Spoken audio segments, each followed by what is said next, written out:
The joke that changed everything. The great hall of the alien palace was silent. Columns of glowing crystal reached high above, shining with cold blue light. Human officers stood stiff, their boots echoing on the polished floor. The alien queen sat on her throne, tall and fierce, her eyes sharp as blades. She wore armor made of silver scales that shimmered with each breath. Every human soldier in the room felt fear, for she was not only their enemy, but also their judge. Captain Daniel Reed was nervous, but he hid it with humor. He was known among his crew for quick jokes, a way to cut tension when death was near. So when the talks grew heavy and the Queen demanded proof of human loyalty, he laughed. It was a simple laugh, a human reflex, and then he spoke without thinking. "You would make a perfect wife," he said lightly. His words floated in the chamber, echoing between human ears and alien guards. The soldiers froze. The translators repeated his words in the alien tongue. A gasp spread across the alien court. The Queen's eyes widened, her lips parted, and her warriors gripped their blades. Everyone waited for her to roar with anger, to command his execution. But instead, the Queen rose from her throne, her voice calm and sharp. "I accept," she said. The hall shook with shock. Human officers exchanged frantic looks. This was not in their plan. This was madness. A queen of an empire, accepting the joke of a human soldier. Was this a trick, a trap, or something deeper? Daniel felt his heart slam inside his chest. He wanted to take the words back, but it was too late. Her voice had sealed them. Her people now stared with disbelief. The Queen had spoken, and her word was law. Silence stretched like a blade. Then whispers began. Alien advisors hissed warnings, their voices rising in anger. They accused her of weakness, of breaking tradition. But she silenced them with a single raised hand. Her eyes locked on Daniel, piercing him like fire. "You spoke, and I have answered," she said firmly. "You belong to me now." Daniel's mouth went dry. He had faced battles, storms, and fire, but never this. How could a joke turn into destiny?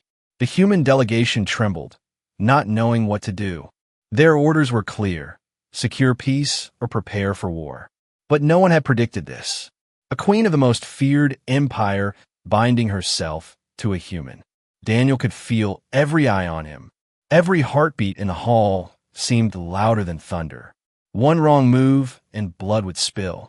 If he refused, he might insult her, starting a war. If he accepted, he might doom himself to chains or worse.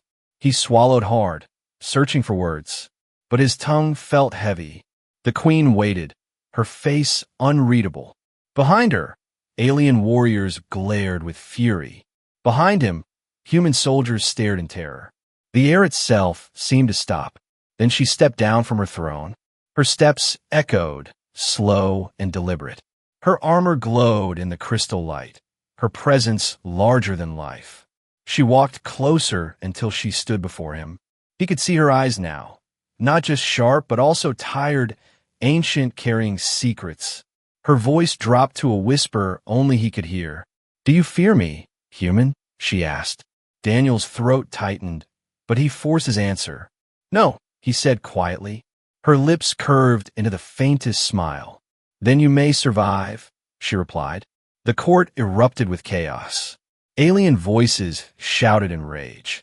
Human officers whispered in panic.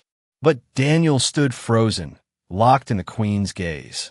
He wondered if he had just saved humanity or destroyed it. His joke had become a bond, a chain, a path no one could escape. The Queen raised her hand, and the hall silenced once more. Her words cut through the storm. "From this day forward," she declared, "the human shall remain at my side." The guards bowed, though anger smoldered in their eyes. The human delegation stared at Daniel, desperate and afraid. But there was no escape, no retreat. A single careless joke had turned into a vow before the galaxy. Daniel's mind raced, his heart hammered, but his face stayed still. He knew one thing only: whatever this was, he could not turn back. The Queen had claimed him, and the universe would never be the same again. The Queen's true motive. The next morning, the palace was restless. Whispers traveled through the crystal halls like wind through broken glass. Alien nobles demanded answers. Warriors sharpened their blades, and human officers held their breath. Daniel Reed, the man who had spoken a careless joke, now walked as if trapped inside a dream. Every eye followed him, some with anger, some with curiosity, but none with kindness. The alien queen summoned him to her private chamber. Guards stood outside, tall and silent, their faces carved like stone. Inside, the room glowed with soft blue fire, strange symbols floating in the air. Daniel felt his chest tighten. He had faced enemy soldiers before, but this was different. Here, one wrong word could bring war to earth. The queen stood by the window, her silver armor gone, replaced with dark robes woven with light. She looked less like a ruler, more like a woman who carried the weight of 1,000 years. "You do not understand what you have done," she said without turning. Her voice was calm but heavy, each word like a stone dropping into water. Daniel stayed silent, unsure if speaking would save him or kill him. She turned slowly, her eyes glowing faint gold. "In my people's law, words are binding," she continued. "When a human speaks such a vow, we cannot refuse it." Her gaze cut through him like a blade. "Do you know why?" Daniel shook his head. "No," he whispered. The queen stepped closer, her presence filling the room. "Long before your kind walked the stars, we made a pact," she said, "with your ancestors, with the first humans to rise from fire and stone." Her hand hovered above his chest, though she did not touch him. "Your words are not a joke to us. They are fate." Daniel's mind spun. How could this be? Humans were new to the stars, explorers for barely a century. Yet she spoke as if their bond stretched back through time itself. "Why me?" he asked, his voice shaking. "You could have ignored it. You could have killed me." The queen's lips curved into something between a smile and a warning. "Killing you would break the law," she said, "and ignoring you would break destiny." Outside, the council shouted, their voices angry and sharp. Inside, the queen's voice grew softer, but her eyes burned brighter. "You think this is only about marriage, but it is more," she said. "My empire is breaking. Enemies rise against me, and prophecy speaks of a union with human blood." She leaned closer, her words brushing against his ear. "You are no joke, Daniel Reed. You're my answer." Daniel's heart raced. He had never asked for this, never wanted to be anyone's destiny. He was just a soldier who used humor to mask fear. Now his joke had turned into a chain stronger than steel. The queen stepped back, her face once more calm, her voice sharp like command. "You will remain by my side," she declared. "You will see my world, my enemies, and my throne. And you will decide, do you stand with me or against me?" Before he could answer, the chamber doors opened. A group of alien lords stormed in, their faces twisted with fury. One of them, tall and scarred, shouted, "This human is a fraud. He must be executed." His hand went to the blade at his side. Daniel froze, his pulse hammering, but the queen moved faster. In a blur, her hand lifted and light flared like fire. The scarred lord was thrown back, his body hitting the wall with a heavy crack. The room went silent. Her guards dropped to their knees in fear. Her voice thundered like a storm. "No one touches what is mine," she said. Her eyes blazed as she turned back to Daniel. He felt both fear and something else, something he could not name. The queen's gaze softened for a moment, then hardened again. "You are safe," she whispered. "For now." But Daniel knew the truth. He was not safe, not from her, not from her enemies, not even from himself. He had stepped into a story far greater than a careless joke, and every step forward pulled him deeper into the queen's world. The galaxy would not forgive weakness, and now his every choice could decide the fate of both species. Between two worlds, the palace of the alien queen was unlike anything Daniel had ever seen. The halls were carved from living crystal, glowing with veins of light that pulsed like a heartbeat. Every step he took echoed softly, as if the palace itself was listening.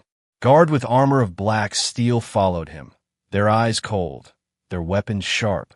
Daniel felt their stares like knives on his back. He was not a guest here. Not truly.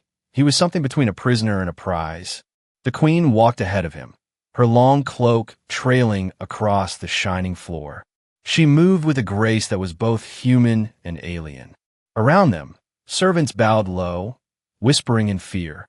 The weight of her presence was crushing, yet she carried it like it was nothing. Daniel kept his head high, though inside his thoughts spun like a storm. One joke had tied his fate to this woman, and now every step led him deeper into her world. She stopped before a towering gate.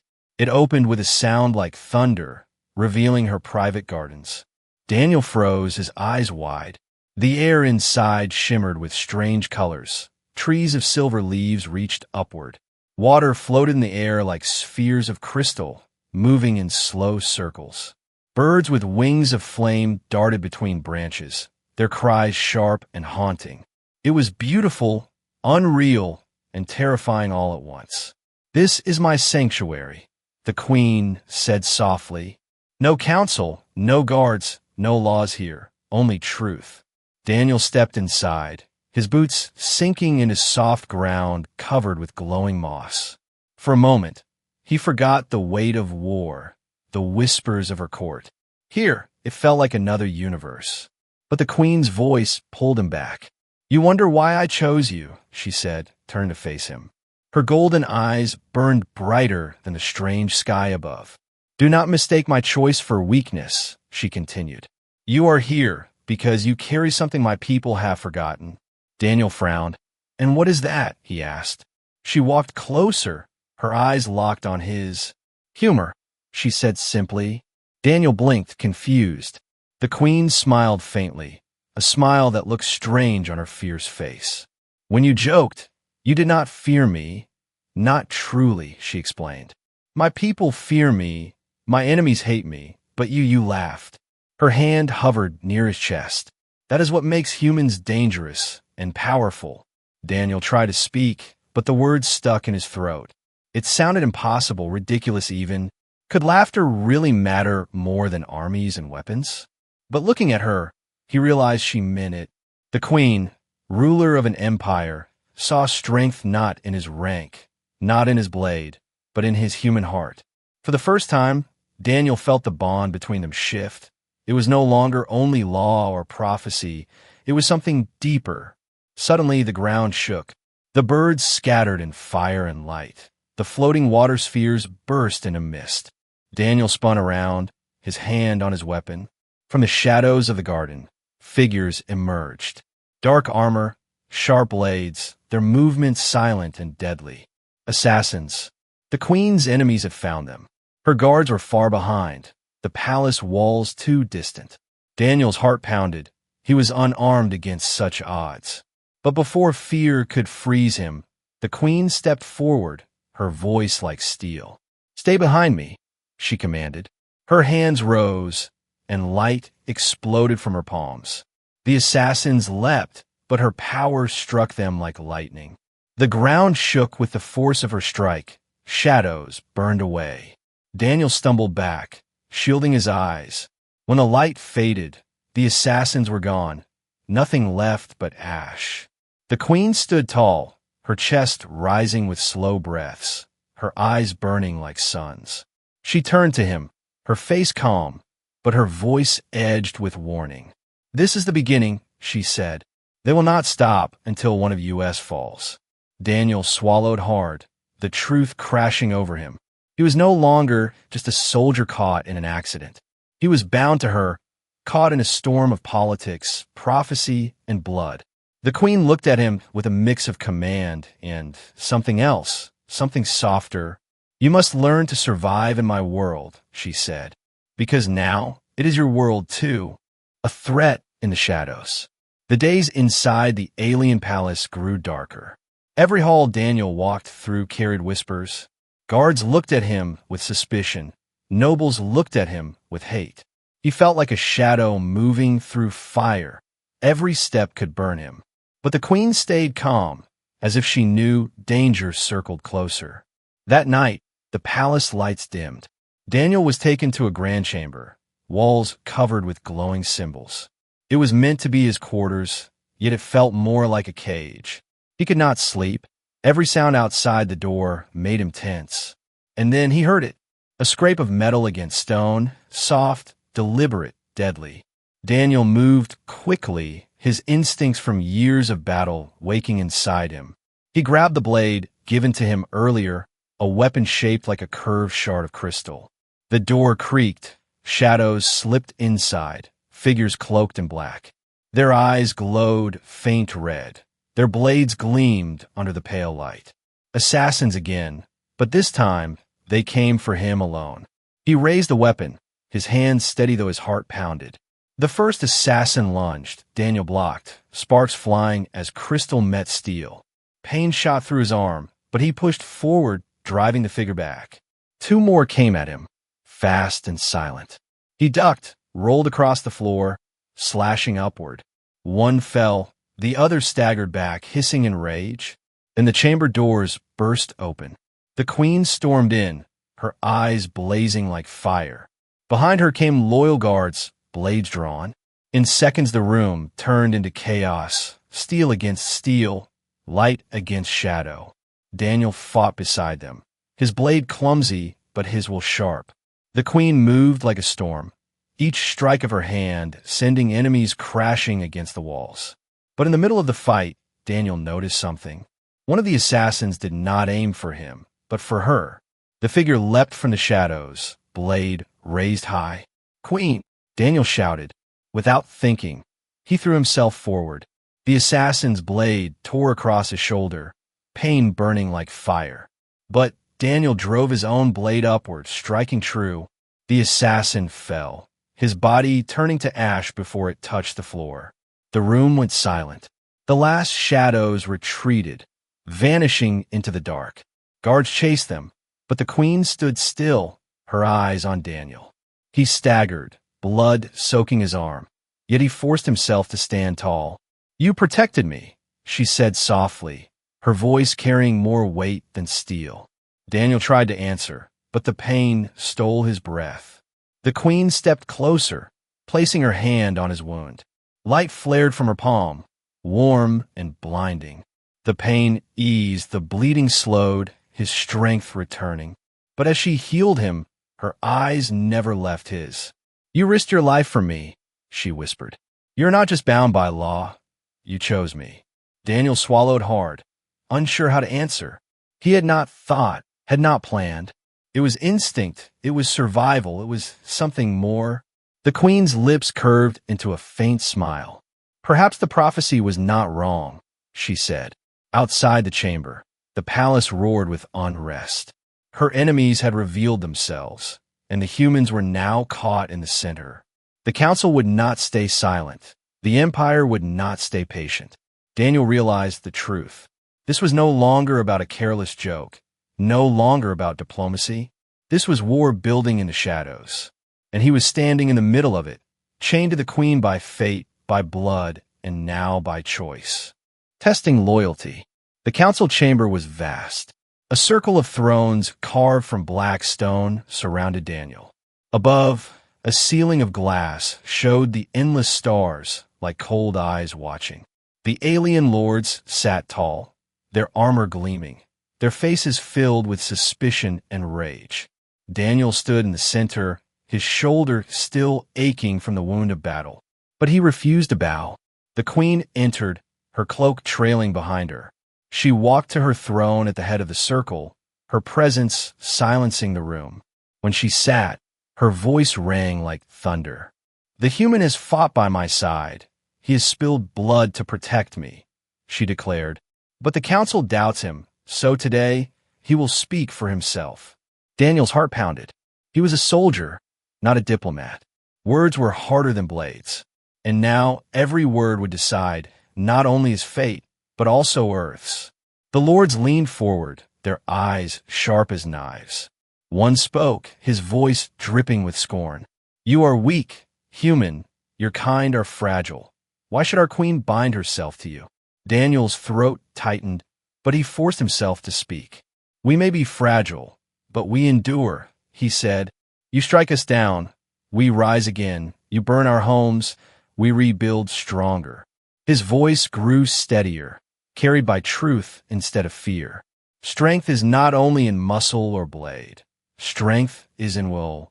The chamber stirred, whispers rising. Another lord snarled. You are a joke. You turned sacred words into laughter. Why should prophecy bend for you? Daniel met his gaze. Yes, I joked, he admitted. Because laughter is our weapon too. It is how humans face fear.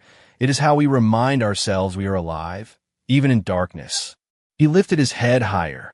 If you see that as weakness, then you do not understand us at all. The council erupted in noise, half with anger, half with surprise. But the queen raised her hand, silence falling once more.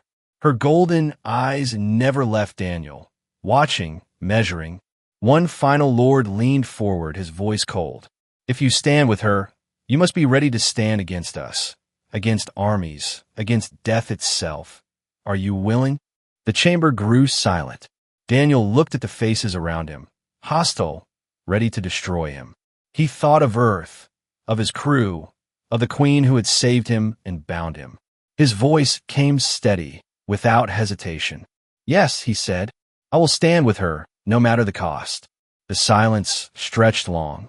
Then the queen rose from her throne, her cloak spreading like wings. Her voice rang with power. You have heard him. He has spoken with courage. He has proven his loyalty. She turned slowly, her gaze sweeping across the council. Any who would deny him, deny me.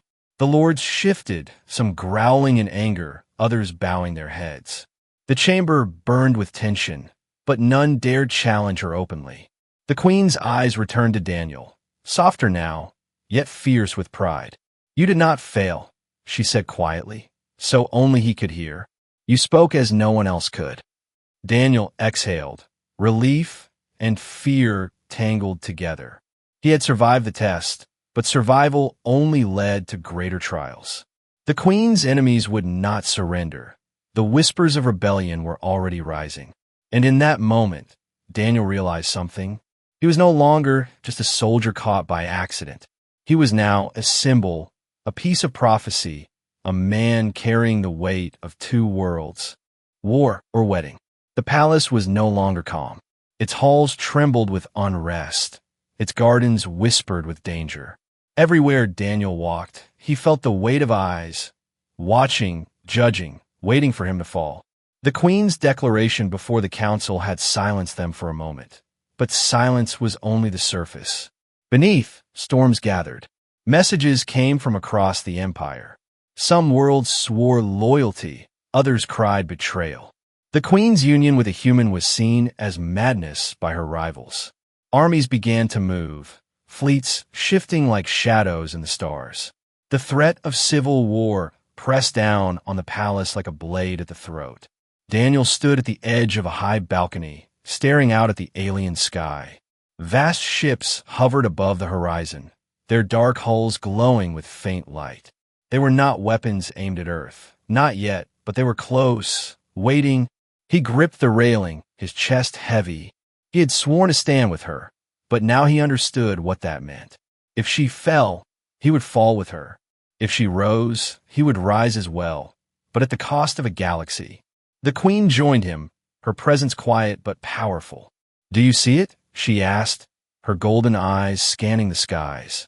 They gather against us, some from within, some from beyond. Her voice was calm, almost too calm, as if she had carried such burdens all her life. Daniel turned to her, his voice low. Then why keep me? Why not send me back to my people? Her gaze cut into him, fierce and unshaken. Because you're no longer only human, she said. You are the key to this future, whether war or peace. He wanted to argue, to deny it, but he could not. Too much had already happened.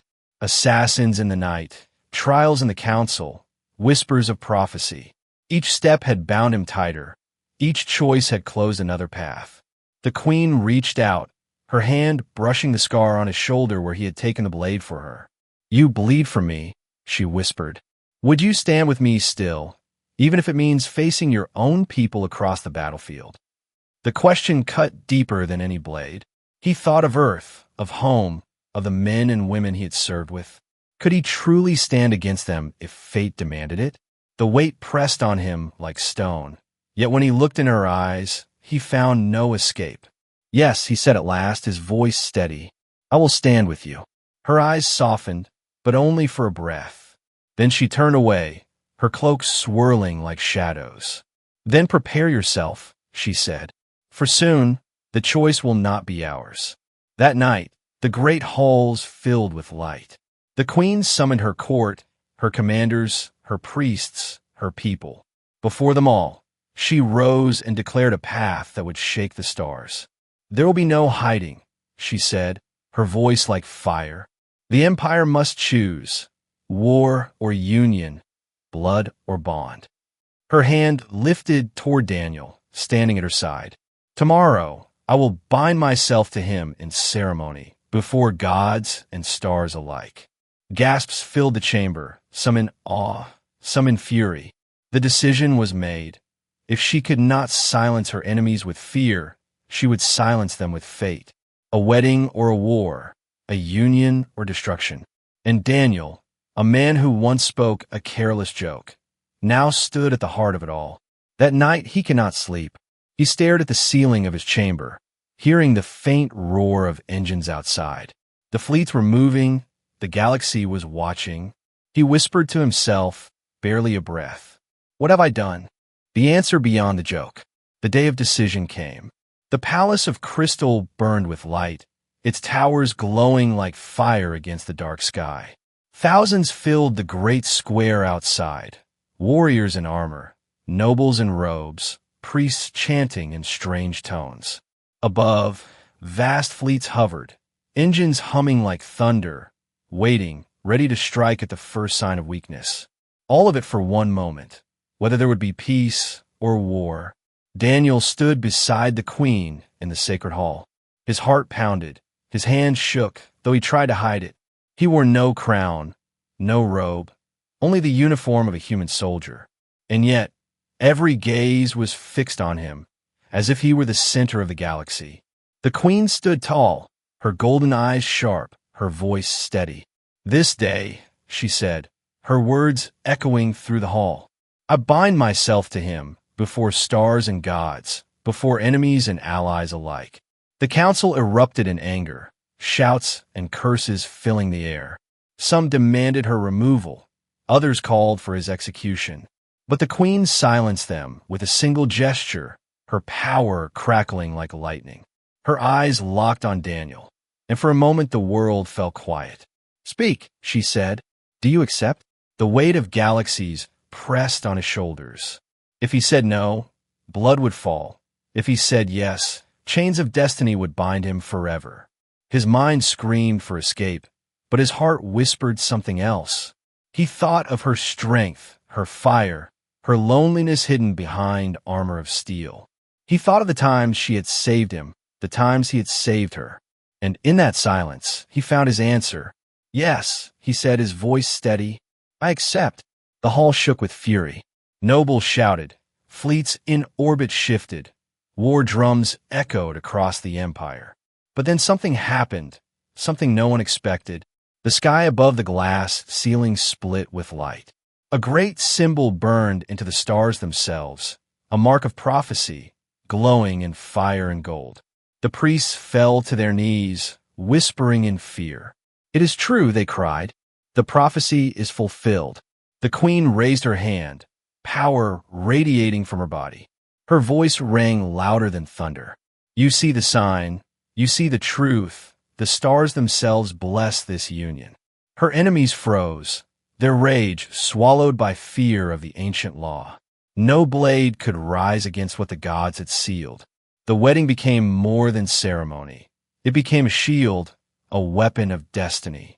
Daniel felt the bond tighten, not just law, not just prophecy, but something real. The queen looked at him, her gaze softer than ever before. "You are no longer a joke, no longer just a soldier," she whispered. "You are my equal, my fate." Her words struck deeper than any blade. He had begun this as a man who laughed in fear. Now he stood as the one who turned laughter into legend. Outside, the fleets lowered their weapons. The Empire trembled, but did not break. The Queen and the humans stood together, two worlds bound by choice and by fire. The galaxy whispered their names, in awe, in fear, in wonder. And as the light of the stars shone brighter, Daniel realized the truth. A single careless joke had rewritten destiny, and humanity, once small in the vast dark, now stood as legend among the stars.